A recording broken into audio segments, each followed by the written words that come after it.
నమస్తే TTV news కు స్వాగతం. ఖాజాగూడ గచ్చిబౌలి హైదరాబాద్ సాయిబాబా ఆలయమందు ప్రతి గురువారం రోజు మహా అన్నదాన కార్యక్రమం నిర్వహిస్తున్నారు.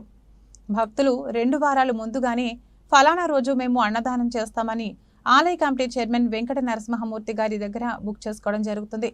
ఈ గురువారం ఈ రోజు అన్నదాతల వివరాలు తెలియజేస్తున్నాం. దొర సాయితేజ, రణధీర్, మురళీకృష్ణ, వనజ, నీరజ, ఉమా మహేష్, అభిలాష్, విష్ణువర్ధన్, యశ్వంత్, ప్రసన్న ఈ 9 మంది ఈరోజు అన్నదాన కార్యక్రమానికి నిర్వాహకులు.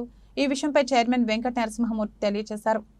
దాదాపు 600 మందికి మహా అన్నదానం చేశారని ఆలయ కమిటీ సభ్యులు, కార్యదర్శి భిక్షాలరావు, ఈసీ మెంబర్ బండా రామిరెడ్డి, సంతోష్ తదితరులు పాల్గొని అన్నదాన కార్యక్రమాన్ని విజయవంతం చేశారు. ఈ 9 మంది చైర్మన్తో సహా కార్యవర్గానికి అవకాశం కల్పించినందుకు సాయిబాబాకు కృతజ్ఞతలు, కార్యవర్గానికి అభినందనలు తెలియజేశారు.